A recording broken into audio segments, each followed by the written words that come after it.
Kun raadiyoo sagalee Ameerikaati. Paartiin Dimokiraatawaa Oromoo yookaan ODP'n walgahii ariifachiisaa guyyoota lamaaf Adaamaatti geggeesseen paartii badhaadhinaatti makamuuf akkasumas immoo riifoormii kan deeggaru ta'uu obbo Kaasahuun Gofee sabaa himaa mootummaaf ibsa kennuun isaanii ni yaadatama. Kana ilaalchisuudhaan yaada gama isaanii akka nuuf kennaniif jaallanneen jimaata dabre kana ittaanaa durataa ODP fi ministeera ittisa biyyaa obbo Lammaa Magarsaa haasofsiistee turte. Falaasama da'amuu fi walitti baquu paartiilee irratti akka yaada addaa qaban dubbatan obbo Lammaan mariif leenjii waa'ee falaasama da'amuu Adaamaatti geggeessame irratti mormitanii turtanii gaaffii jedhuuf deebii kennuun jalqabu. Ammaaf erga bilbilte yaaduma gabaabaadhumanii sii kennaa. Wantoota gaggeeffamaa jiran irratti yaada waan ani itti amanuu fi waan saba keenyaaf ta'a jedhee yaadu kanan tarkaanfachiisaa ture. Kanaaf waan mataa kootiin keessumaayyuu nuuf saba kanaaf hin ta'a kan jedhu Adaamaa irrattis haa ta'u bakkeewwan biraa irrattis bifuma wal fakkaatuun kanan godhaa ture. Jechuun yaada ida'amuu sana hin ta'u jettanii gara falmuutti moo? Nuti ida'amuu kan jedhu iddoo biratoo hin ta'in dura Oromoo walitti ida'amuu qaba.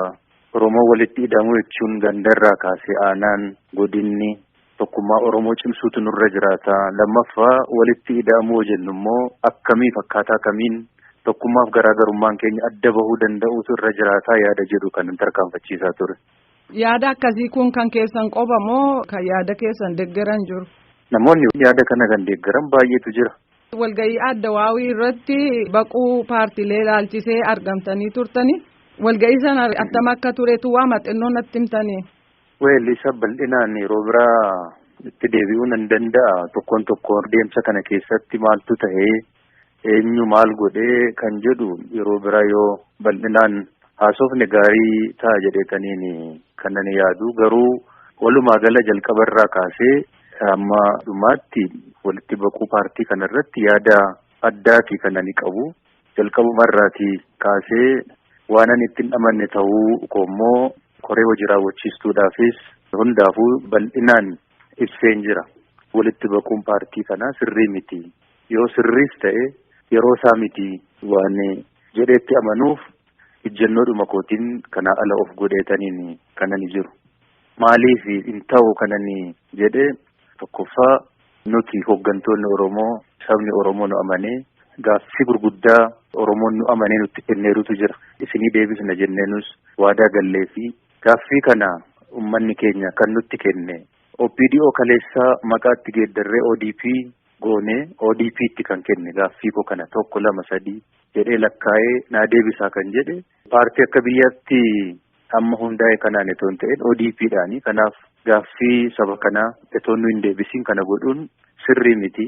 Waadaa nyaachuu ta'a. Kanaafiyyuu akka lakkaa'ee nutti kennetti nu deebisuutu nurra jiraata kan jedhu. Inni lammaffaa paartii kana walitti baqsuun yeroo isaa miti. Balaa baay'ee qaba. Yeroo cimsaa keessa jirra. Yeroon kun yeroo ergisaati malee yeroo keenya miti. Yeroo ergisaa nuti amma hoogganaa jirru kana keessatti immoo rakkinoonni baay'een gamaa gamanaatiin nu mudataadha kan jiran. Kanaaf yeroo cimsaa kana keessatti waan haaraa qabatanii gadi ba'uun yerootti eksperimenti goonu miti. Yerootti waan haaraa qabannee baane otoo hin ta'in rakkinoota jiran sana keessumaayyuu wanti nu irratti xiyyeeffachuun nurra jiraata jedhee ani kaasee tokko biyyattiin nagaaf tasgabbiin qabdu waan ta'eef yeroo keenya bal'aan biyya tasgabbeessuu nagaa buusuu irratti hojjechuun nurra jiraata. Inni lammaffaan maakiroo ikoonoomii irratti keessumaayyuu qaala'insi jireenyaa uummata rakkisu kun isa maaneej godhuu danda'uun nurra jiraata. Inni sadaffaan filannoon fuuldura jiru kun nagaadhaan akka inni gaggeeffamu gochuun dirqama mootummaati waan ta'eef akka inni nagaa ta'u godhuudhaaf ammumarraa kaanee hojjechuun nurra jiraata. Nus akka saba kanaattis akka paartiittis mo'annee akka baanu boru mootummaa ta'uudhaaf akka dandeenyu maal godhuun nurra jiraata kan jedhu tooftaa fi istirateejii garaagaraa dizaayin goone isarratti hojjechuun nurra jiraata. Hojiin keenya amma ta'uu qabu kana bira dabarree waan biraa godhuun balaa biraa nutti fidee dhufuu danda'a waan ta'eef dubbiin kun haa bulu haa turu rakkinoota baay'ee qabas waan ta'eef kan jedhu. Inni kan biraan wanti natti hin tolle keessaatii wanti haaraan kun gadi qabatamee bahee walitti ida'amuun kun akkaataan inni itti deemes natti hin tolle. Ariitiidhaan guyyaa gabaabaa keessatti wanti kun namni qalbeeffatee sirriitti mari'atee galee fi yaadi garaagaraa sassaabamee namoonni kana irratti beekumsa qaban mataan isaanii irratti hirmaatanii galteen garaagaraa sassaabamee namni konfiidensii guutuudhaan amantaa guutuudhaan fudhatee akka inni mirkanaa'u etuu ta'uu qabu. Ariitiidhaan tokko irratti dabalame ta'uunsaa shakkii guddaa keessa na galchee jira. Jalqabumarraas piroojeektiin kun piroojeektiin narraatii maddee ani keessatti naagalee beekee itti amanee keessatti qooda fudhadhe miti waan ta'eef dubbiin kun waan biyyattiin hoggantu mitiiti maatittiin hoggantuyyuu qalbiin ilaaluun deddeebisanii ilaaluu gaafata. Siyaasni immoo waan dubbatamuuf waan barreeffamuu ol inteenshiniin isa duuba jiru maali kan jedhu sirriitti ilaaluu fi qorachuu gaafata. Piroojeektii kana eenyu kan maddisiiseyyuu eenyu faatu keessatti qooda fudhate maal yaadaniitu yeroo gabaabaa keessatti yeroo dheeraa keessatti kan jedhu qalbiidhaan dhaabbatanii ilaaluu mari'achuu mibbisheessuu barbaada. Sana qofa otoo hin ta'in inni kaleessaa sun fafa maalii qaba hanqina maalii qaba inni amma haaraa kun immoo sana akkamitti fooyyessa faayidaa maalii qaba bu'aa maalii fida miidhaa maalii qaba kan jedhu wal bira qabanii ilaaluu gaafata. Kana waliin wal bira qabnee ilaallu wanta akkasiin ta'e miti.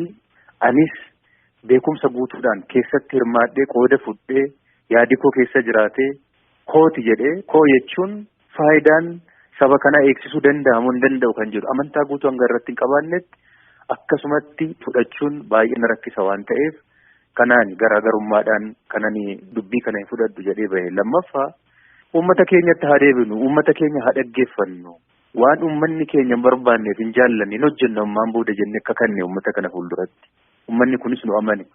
Amma yeroo kana keessa dhaabannee waan haaraa qabannee yoo gadi baanu uummanni kun baruu danda'utu irra jiraata beekuu qaba. Hayyuun biyya kanaa beekaan hawaasni goda jiru baruu danda'utu irra jiraata wanti kun nu baasamoo nun baasu nuu tahamoo nun ta'u hanga jedhutti ilaaluu danda'utu irra jiraata malee namumti muraasti as keessa teenyeeti hodhinee fi itti ta'es ta'uu baate uffisuun nurra hin jiraatu waan ta'eef uummata mitiiti. Anumaafuu hin galle sirriitti hoggansuma sakaaniifuu sirriitti hin galle ariitiidhaan kan inni ta'e kun immoo deemee bu'aa fiduu danda'a jedhee hin amanu. Kana keessattis dubbiin kun nuufaa bulu nuufaa turu jedhee falmuu qofa otoo hin ta'in dhuunfaadhaanis kadhadheera nuufaa turu dubbiin kun hin nu miidha jedhee dhagahamni ani qabu hanga kana miti. Kana keessatti dhagahama ergan dhabe bubbulee jira waan keessatti ati dhagahamaa fi fudhatama hin qabne sagaleen kee iddoo hin qabne sababa gahaa qabattee itoo jirtu wanta akkasii kana tarkaanfachiisuun fudhatanii deemuun barbaachisaas miti waan ta'eef kanaaf ammas amma naagalutti ittiin amanu hin taas jedhee yaadu kanaan garaagarummaadhaan kanan ba'e. Egaa akkuma beektan ODP'n diigameera kan jedhudha. Egereen keessan siyaasa keessatti maal ta'uuf deema? Garaagarummaa koo qabadhee dhaaba kana keessatti hanga bahina jedhanii murteessanitti garaagarummaa koodhaan nan falma. Ana qofa otoo hin ta'in namoonni quuqama qaban falman baay'eetu jira. Yoo nu ta'een sirreessina nu ta'uu baate immoo uummata Oromoo waliin mari'annee waan waliin nu ta'u walumaan hojjenna. Waanumani yaa'ii engadda taasifame kanarraa sababan ittiin hafe waan na gaafatteefan sii deebisuu qabaadhaaf malee fuulduratti tokkoon isaa irratti uummanni keenya waan baruu qabu ibsuun dirqama kootis waan ta'eef miidiyaa keessaniifis haa ta'u miidiyaa biroodhaaf bal'inaan nan ibsadhee yaada ammaaf yoonni kanuma siin jedhe nagaa jedhee fayyaada. Obbo Lammaa Magarsaa Riippaabilikii Demokiraatawaa Federaala Itoophiyaatti ministirii ittisaaf ittaanaa dura taa'aa paartii ODP yeroo keessaniif deebii nuu kennuu keessaniif maqaa raadiyoo sagalee Ameerikaa hedduu galatoomaa. Fayyaa.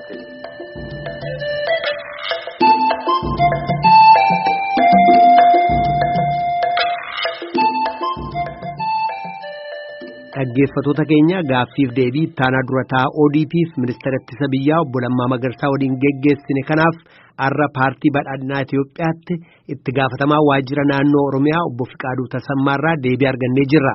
Gabaasaa keenya Muktaar Jamaaltuu haasofsiisee kunooti. Obbo Fiqaaduu gaaffiif deebii keenya har'aatiif kan sababa ta'ee gaaffiif deebii guyyaa kaleessaa itti aanaa hoogganaa ODP dhaaba ture jechaadha yookaan ammallee dhaaba keessan akkasuma ministeera raayyaa ittisa biyyaa obbo Lammaa Magarsaa gaaffiif deebii taasisaniin haala walitti ida'amiinsa falaasamichaa fi akkasumatti ammoo walitti makamuu paartiileetiin wal qabatee kan fudhachuu hin dandeenyee fi komiirraa qaban ta'uudha kaasaatiin hin turani yaada gabaabaa kanarratti jettan yoo qabaatan jalqaba carraasini kenna. Waa'ee paartii walitti makamuu paartii ilaalchisee gaafiin kun gara waggaa 10 akkas kan ta'u umurii qaba. Inni dhuma xumura kallattii fi murtoon kan darbe yaa'ii idilee addawaayii 11ffaa hawaasa irratti magaalaa hawaasa irratti gaggeeffameen qorannoon sirriitti taasifamee bu'aa qorannoo sana irratti hundaa'uudhaan mariin irratti gaggeeffamee akka makamu kan jedhu kallattii kaa'ee ture mana mariitiifis jechaadha.